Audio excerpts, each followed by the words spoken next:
ಈ ದೆಹಲಿ ಟೂರ್ ರಹಸ್ಯ ಏನಪ್ಪಾ ಅಂತಂದ್ರೆ, ಈಗ ಬಿಹಾರ ಫಲಿತಾಂಶದಿಂದ ಕಾಂಗ್ರೆಸ್ ಕುಗ್ಗಿರೋದಂತೂ ಸತ್ಯ. ಉತ್ಸಾಹ ಅಂತೂ ಎಲ್ಲೂ ಕೂಡ ಕಂಡು ಬರ್ತಾ ಇಲ್ಲ. ಇದರ ನಡುವೆ ಕರ್ನಾಟಕ ರಾಜ್ಯ ಕಾಂಗ್ರೆಸ್ ಪಾಳದಲ್ಲಿ ಕ್ರಾಂತಿ, ಸಂಪುಟ ಪುನರ್ರಚನೆ, ನಾಯಕತ್ವ ಬದಲಾವಣೆ ಇದೆಲ್ಲವೂ ಕೂಡ ಚರ್ಚೆಗಳಾಗ್ತಾ ಇದೆ. ಅದರಲ್ಲೂ ಪ್ರಮುಖವಾಗಿ ಕೆಪಿಸಿಸಿ ಅಧ್ಯಕ್ಷ ಸ್ಥಾನದ ಮೇಲೆ ತುಂಬಾ ಜನ ಕಣ್ಣಿಟ್ಟಿದ್ದಾರೆ. ನಾನು ಆಕಾಂಕ್ಷಿ ಅಂತ ಹೇಳ್ತಿದ್ದಾರೆ.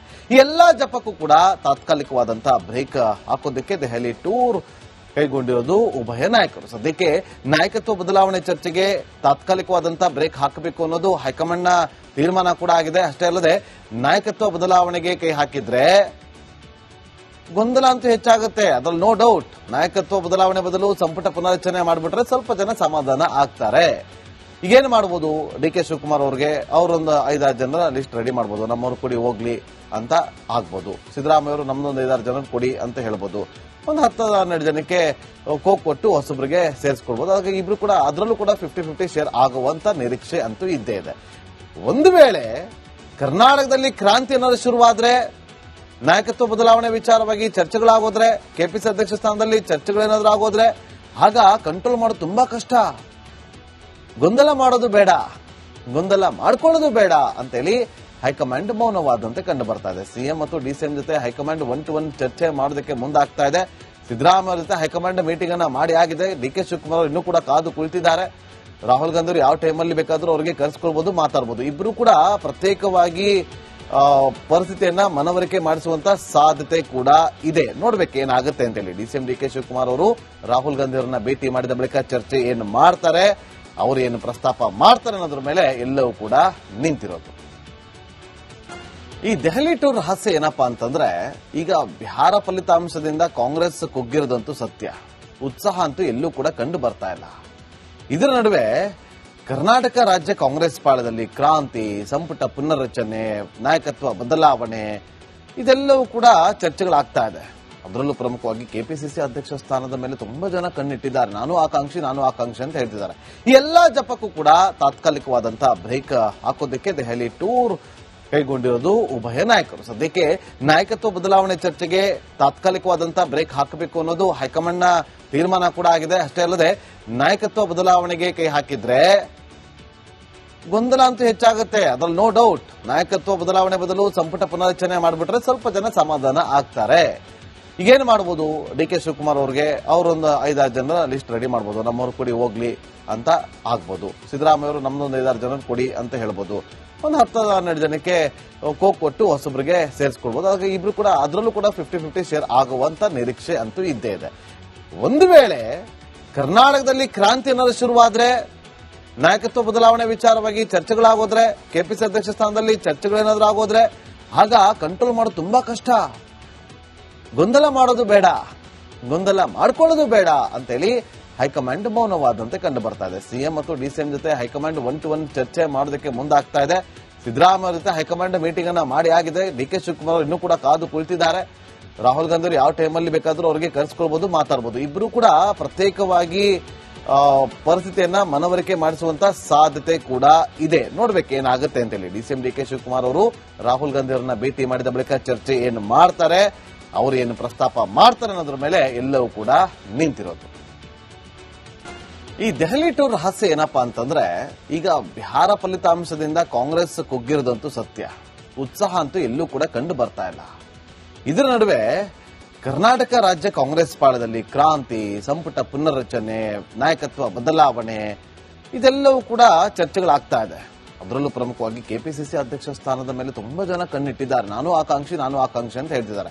ಈ ಎಲ್ಲಾ ಜಪಕ್ಕೂ ಕೂಡ ತಾತ್ಕಾಲಿಕವಾದಂತಹ ಬ್ರೇಕ್ ಹಾಕೋದಕ್ಕೆ ದೆಹಲಿ ಟೂರ್ ಕೈಗೊಂಡಿರೋದು ಉಭಯ ನಾಯಕರು. ಸದ್ಯಕ್ಕೆ ನಾಯಕತ್ವ ಬದಲಾವಣೆ ಚರ್ಚೆಗೆ ತಾತ್ಕಾಲಿಕವಾದಂತಹ ಬ್ರೇಕ್ ಹಾಕಬೇಕು ಅನ್ನೋದು ಹೈಕಮಾಂಡ್ನ ತೀರ್ಮಾನ ಕೂಡ ಆಗಿದೆ. ಅಷ್ಟೇ ಅಲ್ಲದೆ ನಾಯಕತ್ವ ಬದಲಾವಣೆಗೆ ಕೈ ಹಾಕಿದ್ರೆ ಗೊಂದಲ ಅಂತೂ ಹೆಚ್ಚಾಗುತ್ತೆ, ಅದ್ರಲ್ಲಿ ನೋ ಡೌಟ್. ನಾಯಕತ್ವ ಬದಲಾವಣೆ ಬದಲು ಸಂಪುಟ ಪುನರ್ರಚನೆ ಮಾಡಿಬಿಟ್ರೆ ಸ್ವಲ್ಪ ಜನ ಸಮಾಧಾನ ಆಗ್ತಾರೆ. ಈಗೇನು ಮಾಡ್ಬೋದು, ಡಿ ಕೆ ಶಿವಕುಮಾರ್ ಅವ್ರಿಗೆ ಅವರೊಂದು 5-6 ಜನರ ಲಿಸ್ಟ್ ರೆಡಿ ಮಾಡ್ಬೋದು. ನಮ್ಮವ್ರು ಕೊಡಿ ಹೋಗ್ಲಿ ಅಂತ ಆಗ್ಬೋದು. ಸಿದ್ದರಾಮಯ್ಯ ಅವರು ನಮ್ದೊಂದು 5-6 ಜನ ಕೊಡಿ ಅಂತ ಹೇಳ್ಬೋದು. ಒಂದು 10-12 ಜನಕ್ಕೆ ಕೋಕ್ ಕೊಟ್ಟು ಹೊಸಬ್ರಿಗೆ ಸೇರಿಸ್ಕೊಳ್ಬಹುದು. ಹಾಗಾಗಿ ಇಬ್ರು ಕೂಡ ಅದರಲ್ಲೂ ಕೂಡ 50-50 ಶೇರ್ ಆಗುವಂತ ನಿರೀಕ್ಷೆ ಅಂತೂ ಇದ್ದೇ ಇದೆ. ಒಂದು ವೇಳೆ ಕರ್ನಾಟಕದಲ್ಲಿ ಕ್ರಾಂತಿ ಏನಾದ್ರು ಶುರುವಾದ್ರೆ, ನಾಯಕತ್ವ ಬದಲಾವಣೆ ವಿಚಾರವಾಗಿ ಚರ್ಚೆಗಳಾಗೋದ್ರೆ, ಕೆಪಿಸಿ ಅಧ್ಯಕ್ಷ ಸ್ಥಾನದಲ್ಲಿ ಚರ್ಚೆಗಳೇನಾದ್ರೂ ಆಗೋದ್ರೆ ಆಗ ಕಂಟ್ರೋಲ್ ಮಾಡೋದು ತುಂಬಾ ಕಷ್ಟ. ಗೊಂದಲ ಮಾಡೋದು ಬೇಡ, ಗೊಂದಲ ಮಾಡ್ಕೊಳ್ಳೋದು ಬೇಡ ಅಂತೇಳಿ ಹೈಕಮಾಂಡ್ ಮೌನವಾದಂತೆ ಕಂಡು ಬರ್ತಾ ಇದೆ. ಸಿಎಂ ಮತ್ತು ಡಿಸಿಎಂ ಜೊತೆ ಹೈಕಮಾಂಡ್ 1-to-1 ಚರ್ಚೆ ಮಾಡೋದಕ್ಕೆ ಮುಂದಾಗ್ತಾ ಇದೆ. ಸಿದ್ದರಾಮಯ್ಯ ಜೊತೆ ಹೈಕಮಾಂಡ್ ಮೀಟಿಂಗ್ ಅನ್ನ ಮಾಡಿ ಆಗಿದೆ. ಡಿ.ಕೆ. ಶಿವಕುಮಾರ್ ಇನ್ನೂ ಕೂಡ ಕಾದು ಕುಳಿತಿದ್ದಾರೆ. ರಾಹುಲ್ ಗಾಂಧಿ ಯಾವ ಟೈಮಲ್ಲಿ ಬೇಕಾದ್ರೂ ಅವರಿಗೆ ಕರೆಸ್ಕೊಳ್ಬಹುದು, ಮಾತಾಡಬಹುದು. ಇಬ್ರು ಕೂಡ ಪ್ರತ್ಯೇಕವಾಗಿ ಪರಿಸ್ಥಿತಿಯನ್ನ ಮನವರಿಕೆ ಮಾಡಿಸುವಂತ ಸಾಧ್ಯತೆ ಕೂಡ ಇದೆ. ನೋಡ್ಬೇಕು ಏನಾಗುತ್ತೆ ಅಂತೇಳಿ. ಡಿಸಿಎಂ ಡಿ.ಕೆ. ಶಿವಕುಮಾರ್ ಅವರು ರಾಹುಲ್ ಗಾಂಧಿ ಅವರನ್ನ ಭೇಟಿ ಮಾಡಿದ ಬಳಿಕ ಚರ್ಚೆ ಏನು ಮಾಡ್ತಾರೆ, ಅವರು ಏನು ಪ್ರಸ್ತಾಪ ಮಾಡ್ತಾರೆ ಅನ್ನೋದ್ರ ಮೇಲೆ ಎಲ್ಲವೂ ಕೂಡ ನಿಂತಿರೋದು. ಈ ದೆಹಲಿ ಟೂರ್ ರಹಸ್ಯ ಏನಪ್ಪಾ ಅಂತಂದ್ರೆ, ಈಗ ಬಿಹಾರ ಫಲಿತಾಂಶದಿಂದ ಕಾಂಗ್ರೆಸ್ ಕುಗ್ಗಿರೋದಂತೂ ಸತ್ಯ. ಉತ್ಸಾಹ ಅಂತೂ ಎಲ್ಲೂ ಕೂಡ ಕಂಡು ಬರ್ತಾ ಇಲ್ಲ. ಇದರ ನಡುವೆ ಕರ್ನಾಟಕ ರಾಜ್ಯ ಕಾಂಗ್ರೆಸ್ ಪಾಳದಲ್ಲಿ ಕ್ರಾಂತಿ, ಸಂಪುಟ ಪುನರ್ರಚನೆ, ನಾಯಕತ್ವ ಬದಲಾವಣೆ ಇದೆಲ್ಲವೂ ಕೂಡ ಚರ್ಚೆಗಳಾಗ್ತಾ ಇದೆ. ಅದರಲ್ಲೂ ಪ್ರಮುಖವಾಗಿ ಕೆಪಿಸಿಸಿ ಅಧ್ಯಕ್ಷ ಸ್ಥಾನದ ಮೇಲೆ ತುಂಬಾ ಜನ ಕಣ್ಣಿಟ್ಟಿದ್ದಾರೆ. ನಾನು ಆಕಾಂಕ್ಷಿ ಅಂತ ಹೇಳ್ತಿದ್ದಾರೆ. ಈ ಎಲ್ಲಾ ಜಪಕ್ಕೂ ಕೂಡ ತಾತ್ಕಾಲಿಕವಾದಂತಹ ಬ್ರೇಕ್ ಹಾಕೋದಕ್ಕೆ ದೆಹಲಿ ಟೂರ್ ಕೈಗೊಂಡಿರೋದು ಉಭಯ ನಾಯಕರು. ಸದ್ಯಕ್ಕೆ ನಾಯಕತ್ವ ಬದಲಾವಣೆ ಚರ್ಚೆಗೆ ತಾತ್ಕಾಲಿಕವಾದಂತಹ ಬ್ರೇಕ್ ಹಾಕಬೇಕು ಅನ್ನೋದು ಹೈಕಮಾಂಡ್ನ ತೀರ್ಮಾನ ಕೂಡ ಆಗಿದೆ. ಅಷ್ಟೇ ಅಲ್ಲದೆ ನಾಯಕತ್ವ ಬದಲಾವಣೆಗೆ ಕೈ ಹಾಕಿದ್ರೆ ಗೊಂದಲ ಅಂತೂ ಹೆಚ್ಚಾಗುತ್ತೆ, ಅದ್ರಲ್ಲಿ ನೋ ಡೌಟ್. ನಾಯಕತ್ವ ಬದಲಾವಣೆ ಬದಲು ಸಂಪುಟ ಪುನರಚನೆ ಮಾಡಿಬಿಟ್ರೆ ಸ್ವಲ್ಪ ಜನ ಸಮಾಧಾನ ಆಗ್ತಾರೆ. ಈಗೇನು ಮಾಡ್ಬೋದು, ಡಿ.ಕೆ. ಶಿವಕುಮಾರ್ ಅವ್ರಿಗೆ ಅವರೊಂದು 5-6 ಜನರ ಲಿಸ್ಟ್ ರೆಡಿ ಮಾಡ್ಬೋದು. ನಮ್ಮವ್ರು ಕೊಡಿ ಹೋಗ್ಲಿ ಅಂತ ಆಗ್ಬೋದು. ಸಿದ್ದರಾಮಯ್ಯ ಅವರು ನಮ್ದೊಂದು 5-6 ಜನರು ಕೊಡಿ ಅಂತ ಹೇಳ್ಬೋದು. ಒಂದು 10-12 ಜನಕ್ಕೆ ಕೊಟ್ಟು ಹೊಸಬ್ರಿಗೆ ಸೇರಿಸ್ಕೊಳ್ಬಹುದು. ಹಾಗಾಗಿ ಇಬ್ರು ಕೂಡ ಅದರಲ್ಲೂ ಕೂಡ 50-50 ಶೇರ್ ಆಗುವಂತ ನಿರೀಕ್ಷೆ ಅಂತೂ ಇದ್ದೇ ಇದೆ. ಒಂದು ವೇಳೆ ಕರ್ನಾಟಕದಲ್ಲಿ ಕ್ರಾಂತಿ ಅನ್ನೋದು ಶುರುವಾದ್ರೆ, ನಾಯಕತ್ವ ಬದಲಾವಣೆ ವಿಚಾರವಾಗಿ ಚರ್ಚೆಗಳಾಗೋದ್ರೆ, ಕೆಪಿಸಿ ಅಧ್ಯಕ್ಷ ಸ್ಥಾನದಲ್ಲಿ ಚರ್ಚೆಗಳೇನಾದ್ರೂ ಆಗೋದ್ರೆ ಆಗ ಕಂಟ್ರೋಲ್ ಮಾಡೋದು ತುಂಬಾ ಕಷ್ಟ. ಗೊಂದಲ ಮಾಡೋದು ಬೇಡ, ಗೊಂದಲ ಮಾಡ್ಕೊಳ್ಳೋದು ಬೇಡ ಅಂತೇಳಿ ಹೈಕಮಾಂಡ್ ಮೌನವಾದಂತೆ ಕಂಡು ಬರ್ತಾ ಇದೆ. ಸಿಎಂ ಮತ್ತು ಡಿಸಿಎಂ ಜೊತೆ ಹೈಕಮಾಂಡ್ 1-to-1 ಚರ್ಚೆ ಮಾಡೋದಕ್ಕೆ ಮುಂದಾಗ್ತಾ ಇದೆ. ಸಿದ್ದರಾಮಯ್ಯ ಜೊತೆ ಹೈಕಮಾಂಡ್ ಮೀಟಿಂಗ್ ಅನ್ನ ಮಾಡಿ ಆಗಿದೆ. ಡಿ.ಕೆ. ಶಿವಕುಮಾರ್ ಇನ್ನೂ ಕೂಡ ಕಾದು ಕುಳಿತಿದ್ದಾರೆ. ರಾಹುಲ್ ಗಾಂಧಿ ಯಾವ ಟೈಮಲ್ಲಿ ಬೇಕಾದ್ರೂ ಅವರಿಗೆ ಕರೆಸ್ಕೊಳ್ಬಹುದು, ಮಾತಾಡಬಹುದು. ಇಬ್ರು ಕೂಡ ಪ್ರತ್ಯೇಕವಾಗಿ ಪರಿಸ್ಥಿತಿಯನ್ನ ಮನವರಿಕೆ ಮಾಡಿಸುವಂತ ಸಾಧ್ಯತೆ ಕೂಡ ಇದೆ. ನೋಡ್ಬೇಕು ಏನಾಗುತ್ತೆ ಅಂತೇಳಿ. ಡಿಸಿಎಂ ಡಿ.ಕೆ. ಶಿವಕುಮಾರ್ ಅವರು ರಾಹುಲ್ ಗಾಂಧಿ ಅವರನ್ನ ಭೇಟಿ ಮಾಡಿದ ಬಳಿಕ ಚರ್ಚೆ ಏನು ಮಾಡ್ತಾರೆ, ಅವರು ಏನು ಪ್ರಸ್ತಾಪ ಮಾಡ್ತಾರೆ ಅನ್ನೋದ್ರ ಮೇಲೆ ಎಲ್ಲವೂ ಕೂಡ ನಿಂತಿರೋದು. ಈ ದೆಹಲಿ ಟೂರ್ ರಹಸ್ಯ ಏನಪ್ಪಾ ಅಂತಂದ್ರೆ, ಈಗ ಬಿಹಾರ ಫಲಿತಾಂಶದಿಂದ ಕಾಂಗ್ರೆಸ್ ಕುಗ್ಗಿರೋದಂತೂ ಸತ್ಯ. ಉತ್ಸಾಹ ಅಂತೂ ಎಲ್ಲೂ ಕೂಡ ಕಂಡು ಬರ್ತಾ ಇಲ್ಲ. ಇದರ ನಡುವೆ ಕರ್ನಾಟಕ ರಾಜ್ಯ ಕಾಂಗ್ರೆಸ್ ಪಾಳದಲ್ಲಿ ಕ್ರಾಂತಿ, ಸಂಪುಟ ಪುನರ್ರಚನೆ, ನಾಯಕತ್ವ ಬದಲಾವಣೆ ಇದೆಲ್ಲವೂ ಕೂಡ ಚರ್ಚೆಗಳಾಗ್ತಾ ಇದೆ. ಅದರಲ್ಲೂ ಪ್ರಮುಖವಾಗಿ ಕೆಪಿಸಿಸಿ ಅಧ್ಯಕ್ಷ ಸ್ಥಾನದ ಮೇಲೆ ತುಂಬಾ ಜನ ಕಣ್ಣಿಟ್ಟಿದ್ದಾರೆ. ನಾನು ಆಕಾಂಕ್ಷಿ ಅಂತ ಹೇಳ್ತಿದ್ದಾರೆ. ಈ ಎಲ್ಲಾ ಜಪಕ್ಕೂ ಕೂಡ ತಾತ್ಕಾಲಿಕವಾದಂತಹ ಬ್ರೇಕ್ ಹಾಕೋದಕ್ಕೆ ದೆಹಲಿ ಟೂರ್ ಕೈಗೊಂಡಿರೋದು ಉಭಯ ನಾಯಕರು. ಸದ್ಯಕ್ಕೆ ನಾಯಕತ್ವ ಬದಲಾವಣೆ ಚರ್ಚೆಗೆ ತಾತ್ಕಾಲಿಕವಾದಂತಹ ಬ್ರೇಕ್ ಹಾಕಬೇಕು ಅನ್ನೋದು ಹೈಕಮಾಂಡ್ನ ತೀರ್ಮಾನ ಕೂಡ ಆಗಿದೆ. ಅಷ್ಟೇ ಅಲ್ಲದೆ ನಾಯಕತ್ವ ಬದಲಾವಣೆಗೆ ಕೈ ಹಾಕಿದ್ರೆ ಗೊಂದಲ ಅಂತೂ ಹೆಚ್ಚಾಗುತ್ತೆ, ಅದ್ರಲ್ಲಿ ನೋ ಡೌಟ್. ನಾಯಕತ್ವ ಬದಲಾವಣೆ ಬದಲು ಸಂಪುಟ ಪುನರಚನೆ ಮಾಡಿಬಿಟ್ರೆ ಸ್ವಲ್ಪ ಜನ ಸಮಾಧಾನ ಆಗ್ತಾರೆ.